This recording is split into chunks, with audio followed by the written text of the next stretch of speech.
makin gede makin kredit negara orang makin parah ngeblesek aset-aset negara geus dikuasai ku asing 70%. Mulai orang hareuda dek di kamana ke negara orang 70%.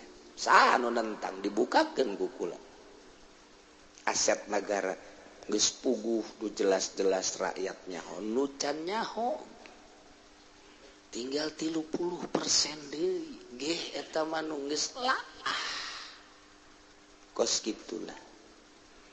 Nu mantak anu sanggup jadi presiden untuk memulihkan sakit anu kritis keur sakarat itu Indonesia. Dicekel suku, aduh. Dicekel leungeun, aduh. Dicekel kaceuli-ceuli nyeri. Iya mah geus keur diimpus negara Indonesia. Saha nu bisa nyageurkeun calonna ieu adalah bung jenggot. Duduk nyageurkeun negara.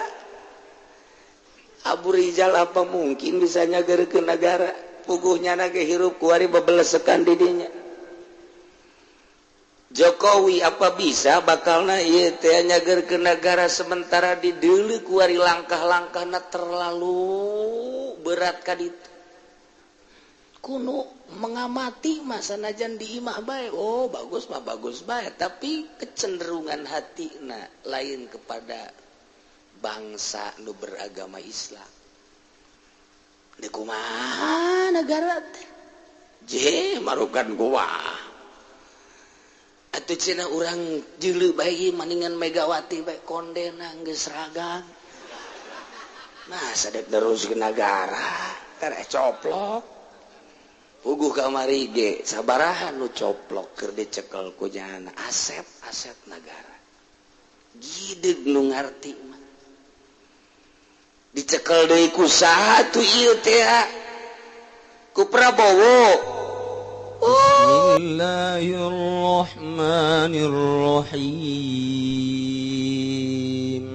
Pertarazan kami lagi membangun masjid, ada perusahaan ponsel ingin membuat tower berupa menara masjid.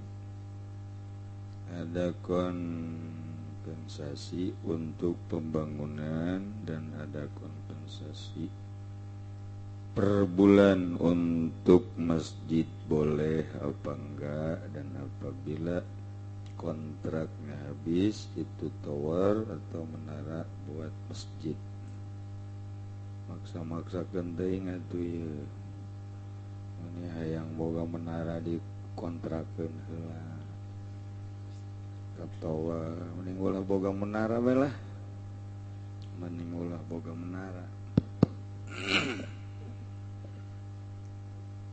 Soal kontrak mengontrak, inget-inget jadi kos hotel itu masjidnya.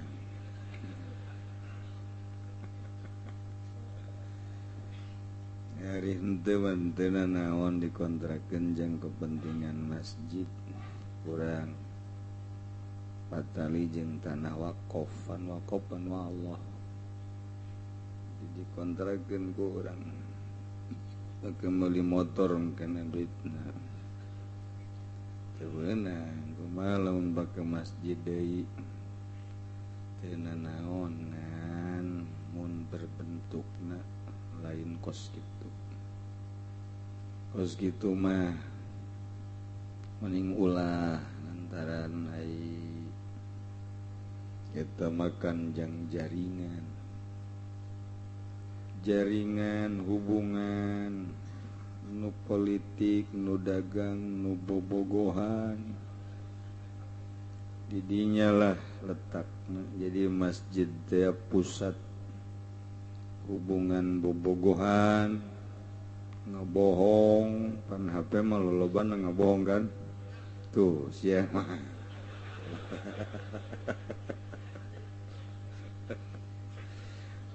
di masjid dia dipakai pusat ngabohong kadengkeun ngomong-ngomong dunia di masjid eta kapan haram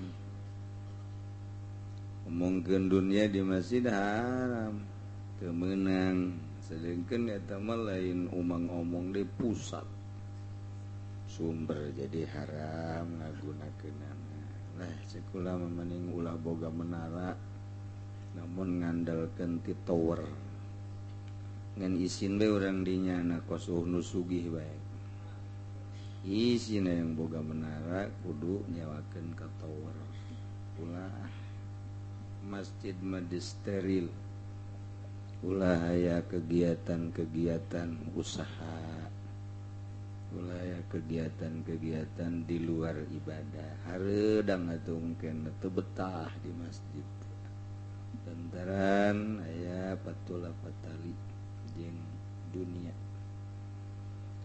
geus madi mah urang urusan dunia malulu atuh di masjid mah atuh stop bae saeutik mah mungkin panitia perebut hayang pada nyekal tower EKM ribut jeung tukang sapu lantaran aya nu disumput salindungkeun silih bunuh di masjid perebut tower jore kadege saegeun ujung-ujungna dunia mah ribut bae kakana jeung adina teu beres ngabagi warisanana datang ka paeh teu nanya dunia mah kos kitu bae nu mentek urang teu meunang nyandung ge kuno kolot besi dunia katarik ka nu ngora ribut loba bae lah urusanan kos kitu jadi ulah ya benar nya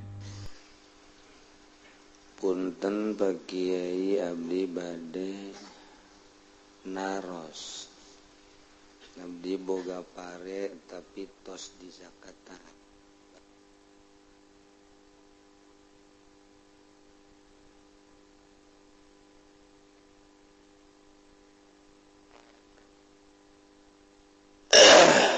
apakah eta duitna kudu di zakatan deui apa henteu atuh teh henteu coba ka masjid geun we kabeh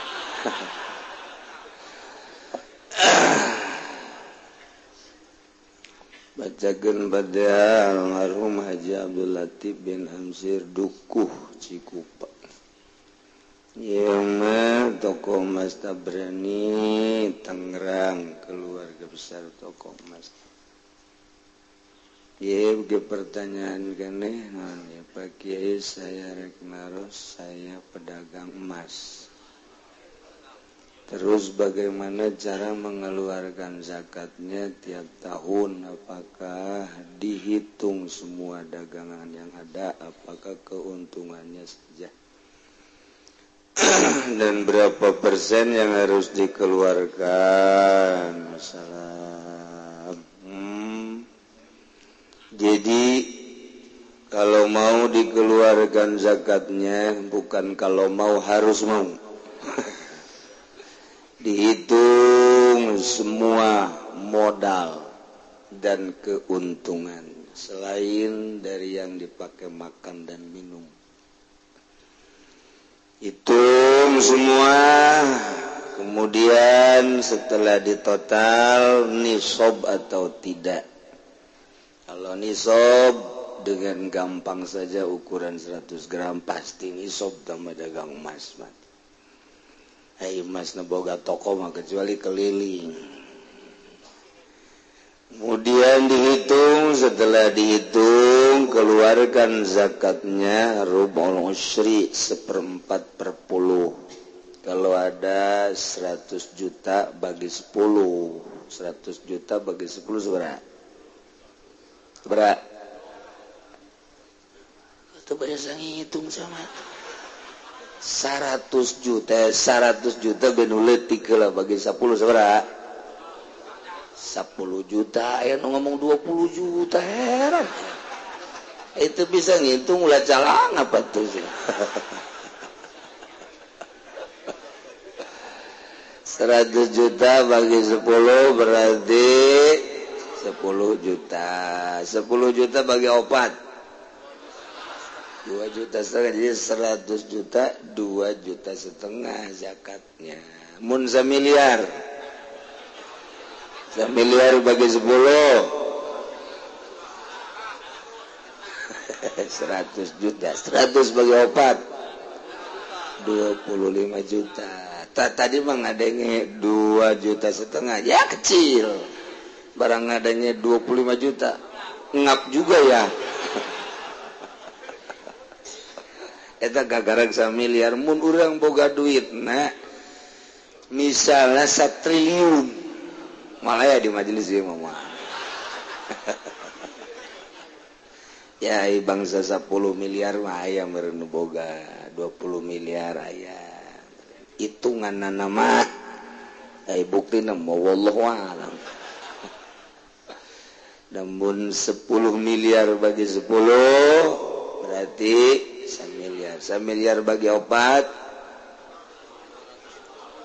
250 kijang hiji Innova gitu baik aja babari gimana setelah berpuasa pada bulan Rajab apakah pada bulan Syaban orang awam seperti kami boleh berpuasa atau tidak atuh lo sedek puasa asal dimimiti anti awal memang tanggal 15 namun mulainya di tanggal 15 memang teu ulah makruh atau haram kuari indek terus sampai Ramadan tuh masalah ayeuna kakarak tanggal hijina orang Senin Selasa Rebo Kamis Jumat Sabtu Minggu 7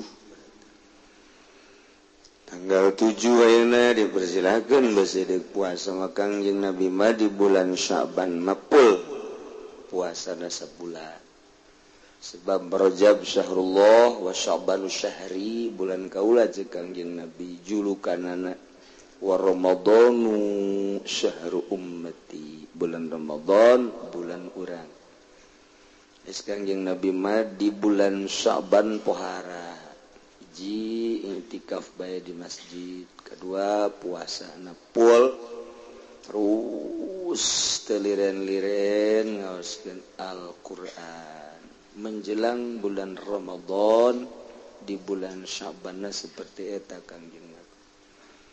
Kemudian amalan-amalan apa saja yang harus dilakukan pada bulan Sya'ban di luar fardu, tidak ada amalan yang khusus. Yang jelas perbanyaklah istighfar, astagfirullahaladzim. Allazi la ilaha illa huwal hayyul qayyum wa atubu ilaihi. Eta bae perbanyak. Berapa Ki? Sehari 10.000. Aduh cenah teu kaburunana una teu mah. Ulah nanyakeun wiridan atuh sia itu kaburunana. Ai loba teuing mah geus bae nurutan Kangjeng Nabi sapoe-sapoe 100. Kangjeng Nabi sapoe-sapoe tara kurang ti 100. Urang mah manteu salat maghrib doang 3. Manteu salat subuh mah tu dititah 3 ge boro-boro istighfar jas subuhna ge jam 7. Isin salat subuh da ge dula deuleuh aya jelema teh isin kunutna. Deres lain ustad mah ustad puguh. Dele pas tas rakaat kedua de kunut aya jelema padi handap di dieu di dengkul kadeulean ku anak salat teh kitu amatnya nah eta jadi tidak ada wiridan yang khusus di bulan Sya'ban kecuali perbanyaklah istighfar.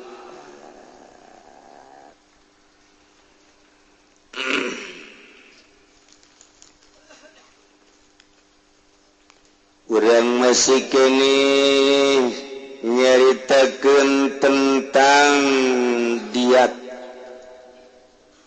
panjang lalakonna soal jinayat soal kisos soal diat walaupun nu ngalaksanakeun terutama di negara urang lantaran di negara urang malain make undang-undang Allah lain make kitab Al-Qur'anul Karim nu diterapkeun di negarana tapi urang memakai undang-undang Walanda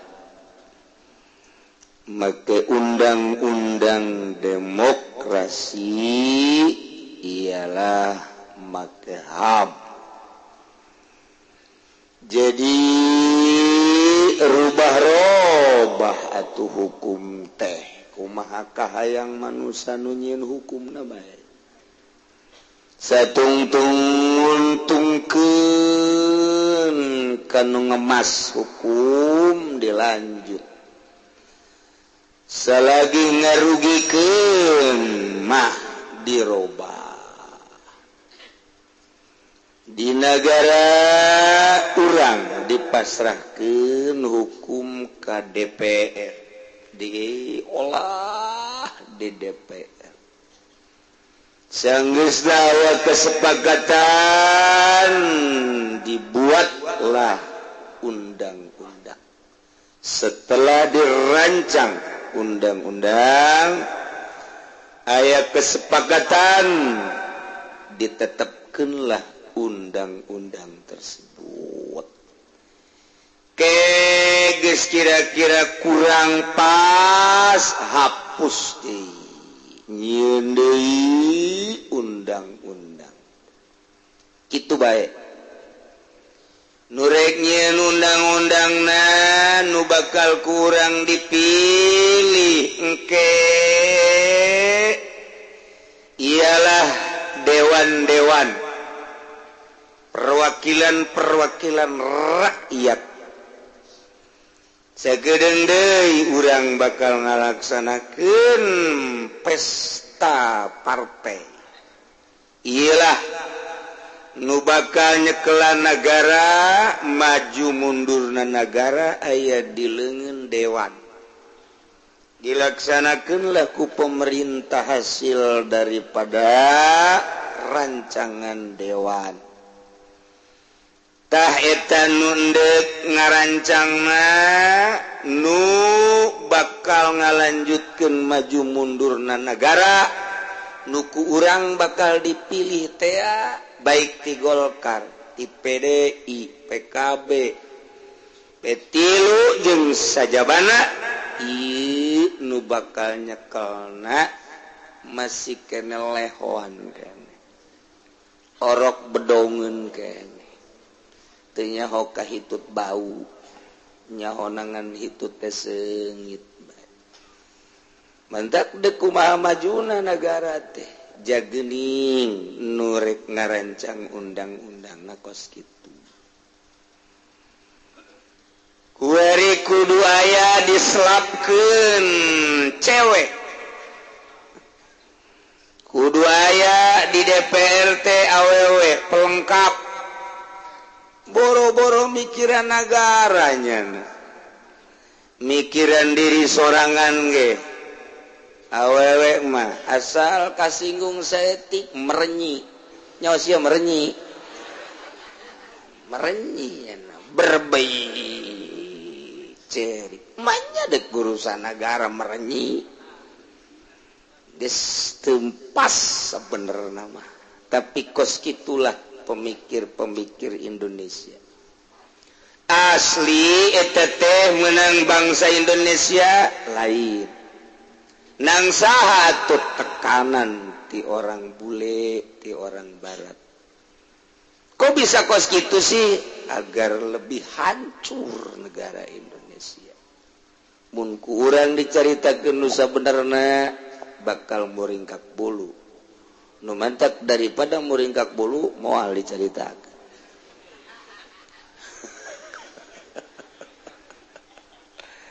Gitulah Indonesia.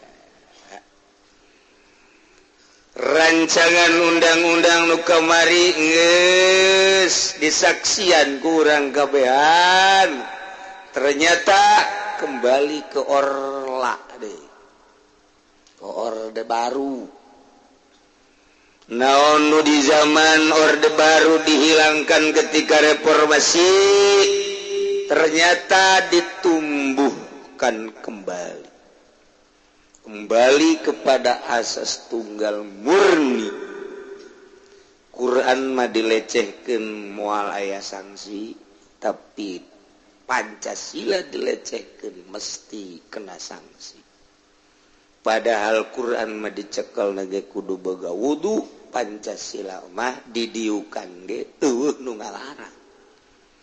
Tetapi praktekna awas hasil menang bangsa Indonesia lain. Tekanan di luar negeri. Urang Indonesia na malalugu, urang Indonesia na balager, piawai, rarapi. Tapi ketika manehna dijadikan wayang ku orang luar, kos kieu lah bentuk negara urang. Buktina ketika nyana pulang ti kantor bak kembali ka rakyat ngomongna agamais. Seakan-akan Quran aya di dadana, aya di otakna. Ketika kembali ke kantor, Quran geus teu kadeuleu setik-etik acan. Nu aya adalah Pancasila jeung demokrasi.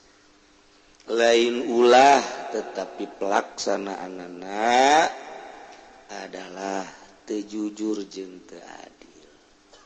Deuk datang ka iraha wallahu a'lam. Mantak lamun urang teu bisa ngabenahi diri urang, nutur-nutur nu kararitu rugi ka bina-bina. Terutama para penegak agama, kiai, ustad, geus nyaho mararengkol na para dewan, geus nyaho teu jujurna pemerintah, nuturkeun salah. Tak mun deket ka pemerintah, tuturkeun ucapan Kangjeng Nabi. Paling hebat dalam rangka jihad, nasihat ka Sultanil Jair. Pemerintah anu lacut nasihat. Tugas mui nganasehatan pemerintah. Tugas kiai nu aya di partai nasehatan pemerintah partaina. Silahkan bercokol, tetapi giroh nasihatna timbulkeun. Ternyata barang ditaliti ku urang pemerintah teh horeng di kaluhan irungna teu bisa nyebut cau oe. Teu bisa nganasehatan boro-boro sekup nasional di partai sorangan ge horeng milu dahar di jero partai. Milu meliban, milu ngahadean dapur. Atuh deuk kubahangan nasehatanana jadi diloloh kebo teh geus teu meunang ka mana-mana. Tah parab, tah cai, tah pirunan. Wel diloloh ngaranna. Digawe henteu, jamalupun teu, lakian bae gawena. Kebo ieu mah sia mah. Ieu mah kebo. Os itu tak kebo. Tuh. Itu hayana mah hayang di nasional, di MUI nasehatan atuh. Kulantaran lain maksud deukna nasehatan, aya hiji dua ge nu bermaksud teu kuat. Kos kitulah mantak almarhum Zainuddin MZ ketika ngobrol jeung kula ngobrolan terakhir, saya tidak akan kembali lagi bercokol di dewan. Emang kenapa Pak Kiai? Ternyata ini bukan nasihatun, jajaknya bukan nasihatun. Wah ambalaya. Nah jadinya nangis ngomong luas tentang di pemerintahan, maningan mandiri. Cenah hajur negara kabehan yeuh cenah hajur. Lantaran geus teu bisa dinasehatan. mana pemerintah nurut ke Kyai nu kudu nurut ke pemerintah kan ngaranna tidak take and give tidak saling mun kitu mah pemerintah dinasihatan ku ulama nurut ke ulama diajak musyawarah tentang pelaksanaan hasil daripada dewan namun memang ieu manfaatna gede jeung teu bertentangan jeung agama hayu atuh kiai mana nu mung rerejengan jeung pamarentah lantaran tanggung jawabna gedean ulama pamarentah mah aya pertalian jeung duit ulama mah tanggung jawabna lillahi ta'ala Allahu akbar kabira walhamdulillah emang dia tanggung jawab gitu ulama barang sah mantaki pudoli ngalayang unggal peting teteh tanggung jawab pemajikan anak aduh kos gitulah keayaan di negara orang kieu-kieu ge negara urang pamarentahna atuh dulur urang tetangga urang ya tetep bae urang secara pribadi mangageing bae ai kageing alhamdulillah henteu urang geus leupas tanggung jawab urang makin ka dieu makin krodit negara urang makin parah ngeblesek aset negara geus dikuasai ku asing 70%. Mulai orang hareuda dek di ka mana ke negara urang 70%. Saha nu nentang dibukakeun ku kula. Aset negara geus puguh nu jelas-jelas rakyatnya nu can nyaho. Tinggal 30% deui. Geh eta mah nu geus kos gitulah nu mantak anu sanggup jadi presiden untuk memulihkan sakit anu kritis keur sakarat itu Indonesia dicekel suku aduh dicekel leungeun aduh dicekel kaceuli-ceuli nyeri ieu mah geus keur diimpus negara Indonesia. Saha nu bisa nyageurkeun calonna ieu adalah bung jenggot duduk nyageurkeun negara Abu Rizal apa mungkin bisa nyageurkeun negara puguhnya ge hirup kuari babelesekan di dinya Jokowi apa bisa bakalna ieu teh nyageurkeun negara sementara di deuleu kuari langkah-langkahna terlalu berat ka ditu kuno mengamati masa najan di imah bae bagus mah bagus bae tapi kecenderungan hatina lain kepada bangsa nu beragama Islam di kumaha negara teh je marukan gua atuh cenah urang jeuleu bae maningan Megawati bae kondena geus ragang nah sadek teruskeun negara karek coplok puguh kamari ge sabaraha nu coplok keur dicekel ku jana aset negara gideg nu ngarti mah dicekel deui ku saha tu ieu teh ku Prabowo can kanyahoan aya panyakit di jero anu sulit diutarakeun basi mangmang mungkin ku Nasdem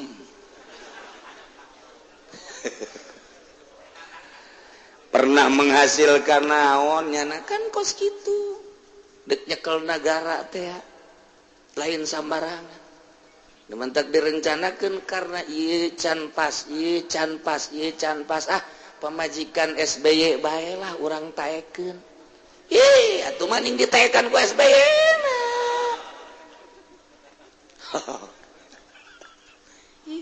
ngaji diat jadi calon presiden nu mana ieu encan aya mantap bakal nangke dipilih mana ieu kuari keur neangan ke lembur jang calon presiden kamari geus dideulekeun bae tah budak tah keur nungtun kebo ieu asana ieu adil ieu jujur ieu lain lalagaan kuari keur di pikiran ku teras atas tentang capres anu bisa nyageurkeun negara berhadapan jeung barat mun urang kuari membaca kadinya deui inget ka almarhum Gus Dur ieu preteli dunia kabeh neuleuh aya naon ieu horenganan dek dirapihan dek nyageurkeun negara ngan bangsa can kuat jeung can paham lain nu dihandap nu dihambat mah teu gampang dilaluhurna sebab nu dititipan terlalu banyak kemudian engke bakal berlawanan mantak urang mun dongeng ka tukang deui loba nu kaduhung lain kula ngan teu diucapkeun ku para politikus teras atas sebenarnya kaduhung aturan geus lain kos kieu negara urang kakarak ngartina setelah wafatna Gus Dur ngan teu bebeja isin aturan geus berubah wajah nu kamari ieu camat ngomongkeun dicekel ku Gus Dur mah cenah urang teu puguh naon nu kudu digawean poe ieu jeung naon nu kudu digawean poe isuk camat anu kurang mikir kos kitu kuari mulai karasa justru nu diteangan teh kuari manusia anu berpikiran kos Gus Dur saat kuari diteangan kos gitu sedengkeun kos Gus Dur ngan hiji-hijina iyalah kandas moal ngomong gitu kula lamun kula teu rek dijadikeun presiden presiden abal-abal panjang tah mun nyaritakeun negara bakal panjang menyelamatkan aset nu aya ge geus hese deuk dicokot deui komo mengembalikan nu 7% ulah kabeh kena 50% eungap jasa satungtung kos kieu bae rakyat ieu tetep genjlong bae nah ieu kamari lamun mengamati ketika rancangan undang-undang dasar emang kumaha hasilna kos kieu balik maka ieu mah ngobrolnya tekanan marukan kumaha negara urang kok teu mandiri kunaon sih hasil sekolah hasil belajar di luar negeri mantap naon rempugan mandiri jang bangsa jeung negara cenah eta mah kudu perang atuh masalah sebab teu perang mah moal pinter nganaon ge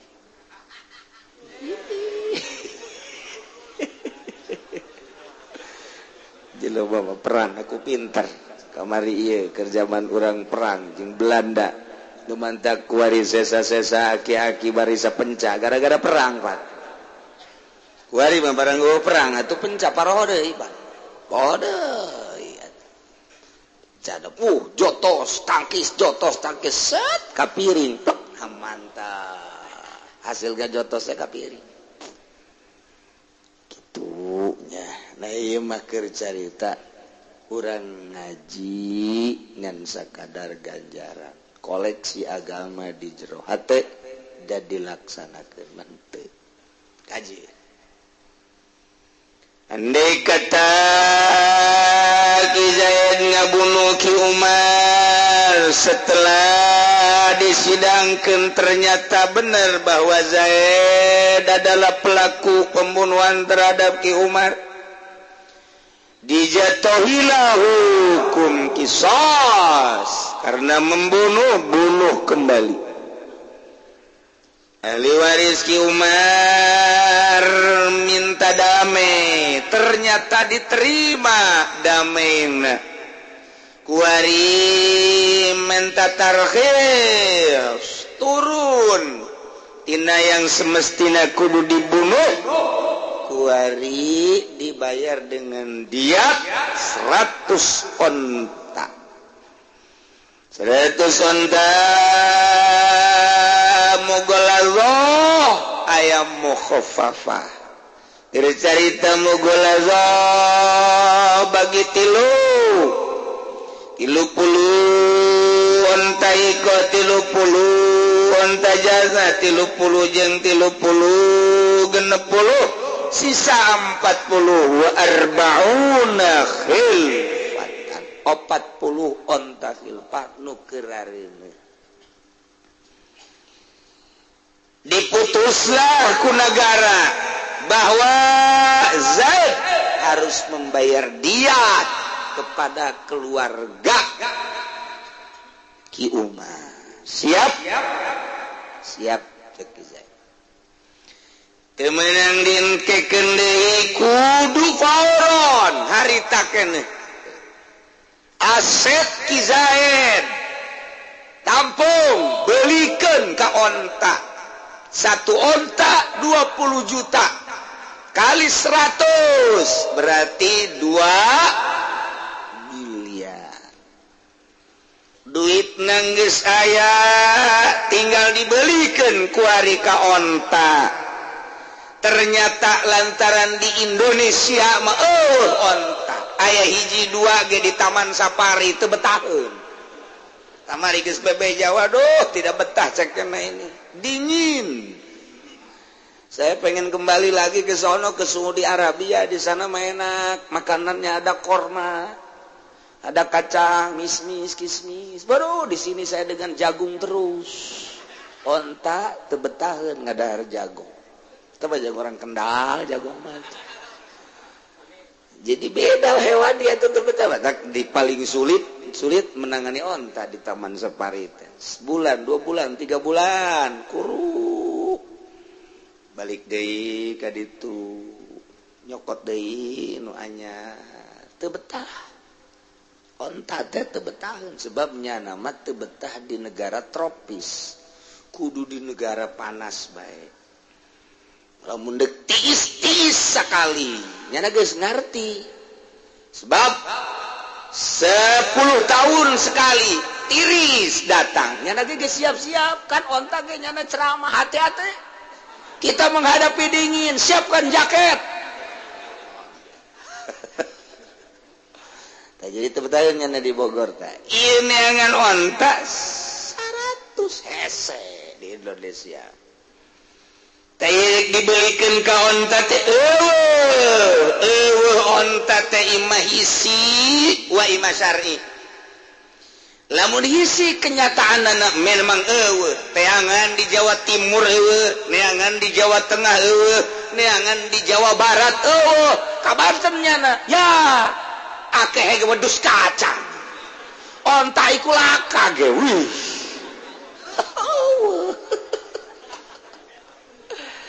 Ya Allah, neangan ku ari ka Sumatera. Weh, yang akeh ku monyet. Onta ya laka maning. Terus ke Medan ka ditu paling jago uwa-uwa. Paling siamang. Ta ieu kumaha eueuh teh secara hisi kenyataan walau dimat lamun memang eueuh secara nyata geus palem godim alpudinari nurutkeun cikal kodim wajib ngaluarkeun 1000 dinar. Kemudian atawa 12.000 dirham nurutkeun cikal jadid. Eta adalah kudu dikaluarkeun hargana onta bae.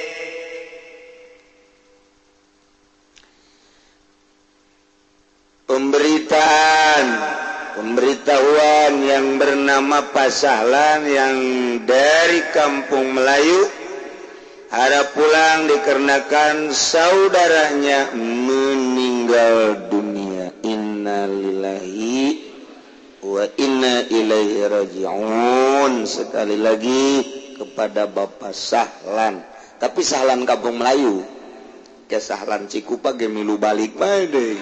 Sahlan kampung Melayu harap pulang saudaranya meninggal. Ayakal qadim ayakal jadi Imam Syafi'i 2 kali ijtihad. Ijtihad pertama di Irak, Baghdad. Ijtihad kedua di Qahirah, Mesir. Untuk kedua kau Imam Syafi'i qadim jadid. Wal qadim khilaful jadid wal jadid khilaful qadim. Qadim lain jadid, berbeda jeung jadid. Jadid lain qadim, berbeda jeung qadim. Aikal qadim maaf tasyafi'u bil Iraq. Keputusan fatwaan Imam Syafi'i di negara Irak, yakni di Baghdad. Kaul qadim, seluruh keputusan-keputusan hasil ijtihad di Baghdad, Irak, qadim. Lamun kaul jadid maaf tasyafi'i bil Qahirah, fatwana di Mesir. Na eta kaulna kaul jadid. Seluruh hasil fatwa ijtihad Imam Syafi'i di Mesir adalah kaul jadid. Maka bagaimanakah ketika ta'arud kaul qadim dan kaul jadid? Iza ta'arudal qadim wal jadid fal jadid muqaddamun ila. Ketika perbedaan antara kaul qadim jeung kaul jadid, jadidlah nu dicekal ngan aya nu diistisna beberapa masalah. Ieu mah keur carita kitulah keputusan Imam Syafi'i. Jadi nurutkeun cekel qadim mah ketika di eta nagara onta geus bae putus 1000 dinar uang emas. Lamun 1000 dinar per dinarna 4 gram, 22 mili. Taruhlah 4 gram be. Sadinarna 4 gram kali 1000 dinar. Berarti sabaraha? Berarti sabaraha? Sakali deui siapa ngajina sing ngalamun. Sadinarna 4 gram sedangkan 1000 dinar. 1000 kali 4 berarti sabaraha? 4000 gram. Berarti sagramna 500 juta. Berarti 4000 gram kali 500.000. 4 kali 5 22 miliar. Mal bodoh ulama. Jahe tunang batur sih. Kira tinggal macaan doang. Mal salah, mal kajeng buka. Mal salah. Ya Allah, ya Rabbi. Teh kan. Nah, menurut kaul jadi 12.000 dirham. 12.000 dirham. Aya dinar, aya dirham. Lamun make uang dirham cuman 2 gram. Geus 2 gram kali 12, 2 gram sekian mili. Hampir 3 gram. Keur carita 2 gram be. 2 gram kali 12.000. 2 kali 12 berapa? 24. Nah, bedana setik. Mun tadi 2 miliar, cek kaul jadid mah sekitar 2,5 miliar. Aya perbedaan setik. Nah, iyalah cokot kaul jadid. Berarti 2 2,5 miliar andai kata onta kumaha lamun memang ayeuna mandek digantian bae ka hewan anu aya lantaran di Indonesia maneangan onta moal aya paling ge aya hiji dua di taman safari atawa di kebun binatang kudu dibutuhkeun ieu mah 100 kumaha mun ka Cisoka bae ka Haji Nurjaya neangan kebo oh masalah Haji Nurjaya we untung ngegede nya neangan 100 kebo dikiaskeun oh masalah sapi munding eueuh masalah lantaran memang negara urang eueuh onta tapi wain wujida ba'dun ukhizawaki matal baki andai kata di Indonesia teh onta teh aya barang di teangan di Jawa Barat ternyata aya onta ngan aya ge 20 onta aya orenganan di Cianjur sekalian miara embe miara onta lulu mayanan jaknya sugan laku ieu onta ieu dipiara ku nyana boga 20 nu dibutuhkeun 100 ternyata aya 20 kurangna 80 wa in wujida badun ukhida aya 20 di Cianjur sokot sesana wa qimatal baqi harga sesana nu 80 deui hargakeun sabaraha kurang kumaha ku ari lamun ngabunuhna awewe wal maratu kanis birajulin awewe masa kumaha dina segala rupana ge saparo lalaki namun lalaki 100 onta awewe mun ngabunuh berarti 50 onta itu kene khunsa mawandu teh boga alat vitalna 2 alat awewe aya alat lalaki aya 2 nya namanya renghel bae itu satungtung manehna nancan kanyahoan ka mana kecenderungan hatina eta teh khunsa muskil ngaranna ketika kanyahoan kecenderunganana dihukuman lah sesuai jeung cenderungnya na tah nganyahokeunana supaya ulah muskil kumaha khunsa sedangkan dia kan ngabunuhnya na eta kan nganyahokeunana lamun keur balik teh mah meme balik ge geus kanyahoan hiji ku ahli fikih teh diteliti hudang isuk-isuk ieu alat nu 2 heulaan mana coba mun kieu lamun kieu ternyata heulaan sok dinu senyum wer oh cewek berarti ya kun lamun kaluarna tinu nonton cowok tinggal gitu eta keur leutik deh geus kanyawan kan lamun bapana maot nyana kan muskil kene sedengkeun umurna kakarak 5 tahun kapan ieu diparoid tah ieu kaasupkeun lalaki tah cewek ieu nah cara nganyahokeunna kieu lamun deuk dibagi langsung atuh deuk ditangguhkeun bae ke datang ka balik mangga lantaran dulur-dulurna mau kuari bae geus ya babari bae piki makihna heulana ai bogoh macan kanyahoan kieu na ka mana nu ti heula ta eta hukum ka situ babari ternyata geus dewasa kecenderunganna kuari mah ieu nama siapa kamu saya Betty oh Betty kamu senangnya sama cewek apa cowok sih saya senangnya sama cowok bener iya kalau sama cewek ih jijik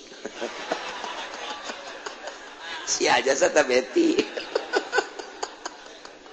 oh berarti lantaran resepna ka cowok status jana berarti cewek lamun nyele bogona ka cewek Bet ya saya jangan Betty namanya tuh dulu kenapa saya dinamain Betty habis siapa saya Rijal, Rijal. Pakai abu nggak boleh, abu-abu Rijal lah. Oh, berarti cowok atuh. Sebab senengna ka cewek. Tah, eta geus teu muskil deui.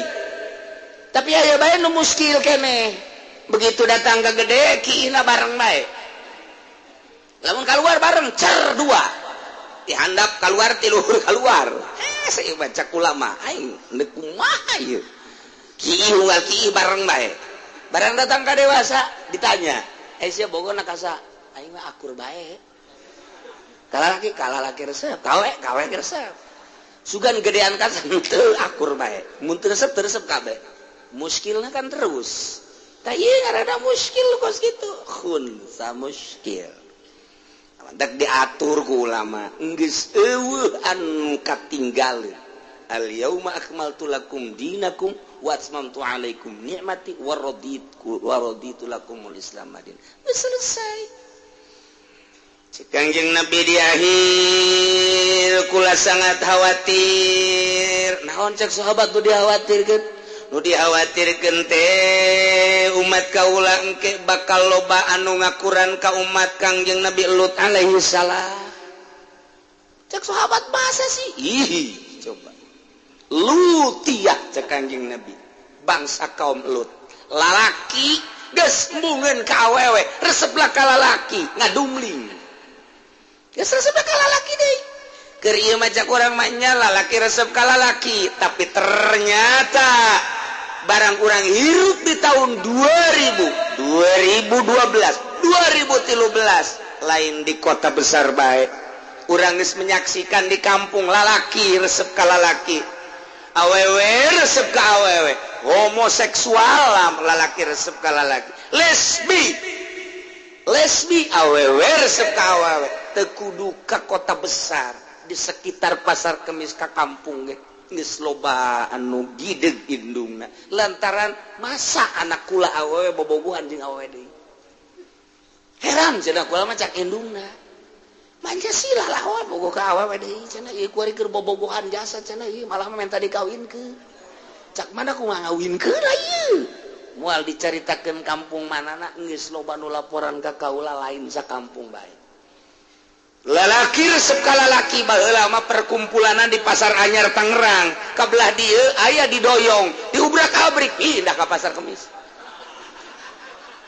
kitu kumaha nya loba lalaki bogoh ka lalaki nah eta keur carita di Indonesia urang tingali ka ditu ka Amerika DPR Amerika di ke Presiden Obama dipaksa ku rakyat anu homosek supaya mengeluarkan undang-undang lalaki mesti disahkan kawin ka lalaki di demo Obama matak lulumpatan cenah karangkas betung saya di demo cenah ieu waduh Obama karangkas horeng kos Obama loba nah ternyata Obama teu kuat parlemenna ngayakeun musyawarah darurat desakan daripada rakyat Amerika timbullah satu hukum sah laki-laki kawin dengan laki-laki geus disahkeun ku Amerika negara kedua Perancis negara ketiga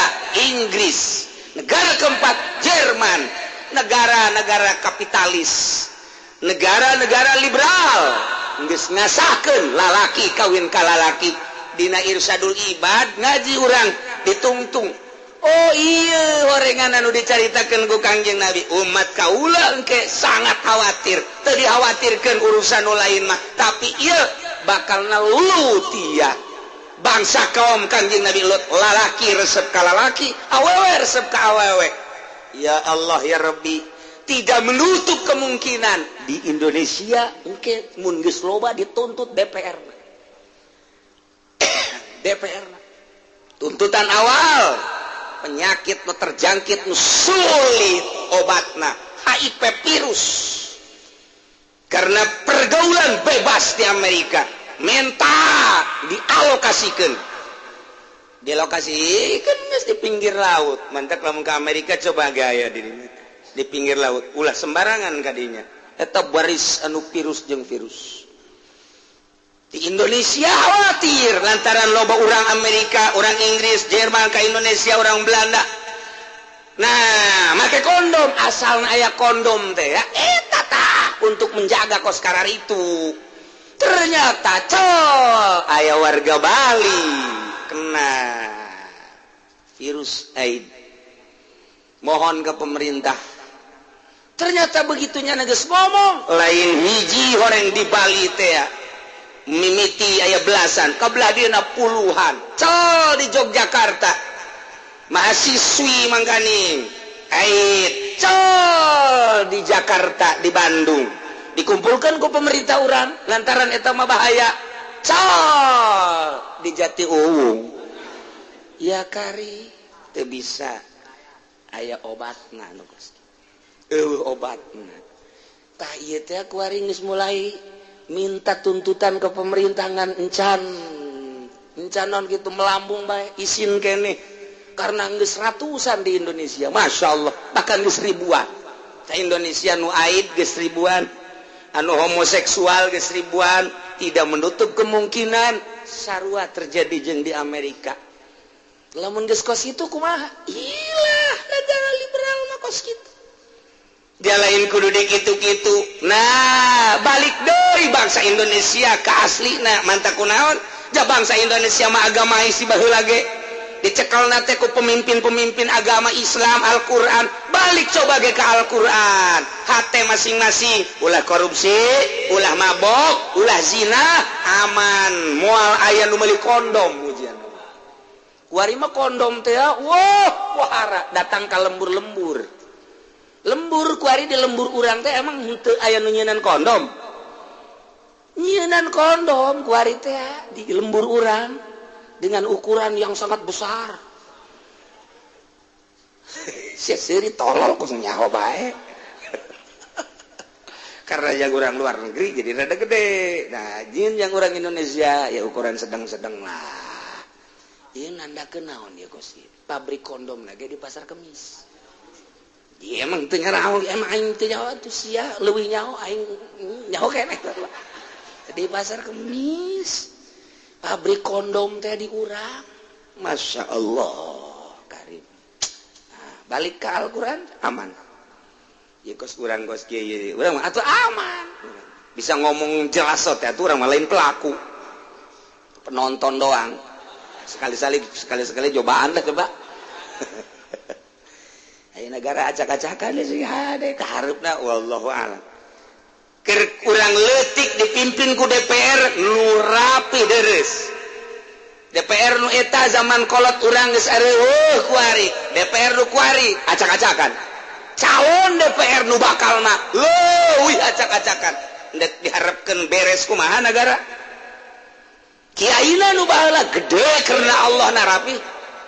Di zaman bapak urang geus teh aya tek zaman-zaman kabelah dieuna kiai geus teu karena Allah acak-acakan isuk pageto di zaman anak urang hancur ujian sanu abdi di karena Allah na ja eueuh atuh geus eueuh mah nya kiai make sertifikat nah naonan kiai make sertifikat coba geus berarti ngaleungitkeun karena Allah ih ai anu karena Allah mandek dikiaikeun dek enta tuh sabodo aing mah magahan ngaji bae. Sia ka aing nyaikeun kumaha sia aing kabuyakeun kumaha sia ka aing mah ngaji atuh lulus. Sia ka aing sia bae atuh lulus. Nu penting ngaji pake beres. Sia dek nyebut mang haji, dek mang tolol, mang goblok gua salah. Karena Allah ngaranna. Ai ke sertifikat engke sertifikat kiai digadekeun ka bank. Haji Pudoli geus siap bae nek ngagadekeun. Ya ujung-ujungna teh kumaha negara ji nu ngadidik karena Allah kos kitu ujung-ujungna kabeh diulik urusan keduniaan iyalah kiai bermakna kapitalis ieu nu keur dikembangkeun di Indonesia teh ideologi kapitalis geus merambah ka kiai-kiai ka ustad-ustad Masya Allah di kumaha nasib bangsa kahareup wallahu a'lam.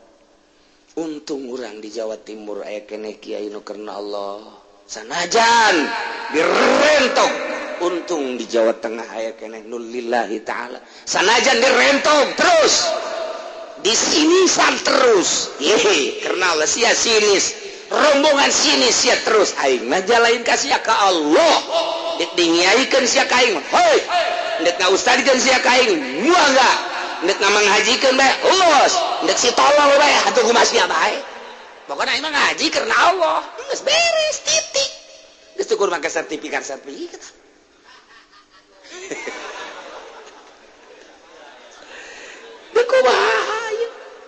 untung di Banten masih kene aya anu karena Allah lillahi ta'ala lamun geus nu karar itu ndek kumaha engke kaharep iya acak-acakan teh karena henteu lillahi ta'ala nu mawa beres teh lillahi ta'ala lurah neangan nu lillahi ta'ala Allahu akbar rapi geragala mun lurahna karena Allah camat karena Allah ngomong doang pan kuari karena Allah bahkan mun urang nyaritakeun coba atuh lurah karena Allah aya jadi lurah sih karena Allah kumaha can nyaho-nyaho aja atuh komo ngalaksanakeun atuh ya Allah ya Rabbi Karim deuk kumaha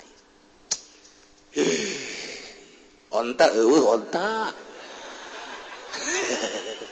wal baratu wal hunsa kadis rajulin nafsan carita ngebunuh awak-awakan juran carita penganiayaan tentang tatu wa yahudiyun wa nasraniun kafir Yahudi kafir Nasrani sulusul muslimin seperti lu lamun 90 30 ngaranna seperti lu teh tinggal nu 10 deh bagi tilu berarti 30 perempat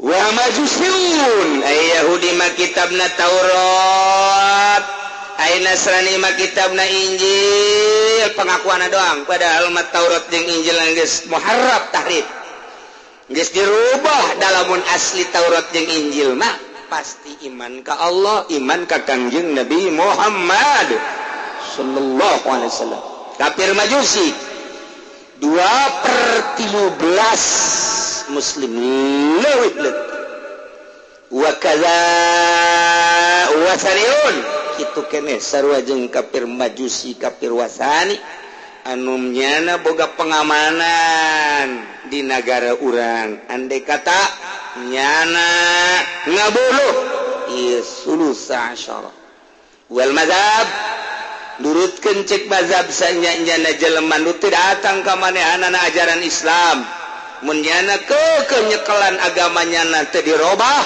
diatna adalah diat agamanya andai kata aya Hindu teu pernah datang ajaran Islam ta eta teh nyana cicing di pakulonan cicing di kutub ngan geus hese kuari mah nun teu datang ajaran Islam hese aya radio aya televisi komo aya nama aya HP wah mengglobal ka mana-mana ini jadi geus hese nyarita eueuh informasi agama ieu mah andai kata eueuh informasi agama nyana teu ngaganti agama nyana bae andai kata nyana ngabunuh kemudian musyawarah tentang diatna kumaha cek agama nyana wa ila lamun teu nyekelan paka majusi faslun wallahu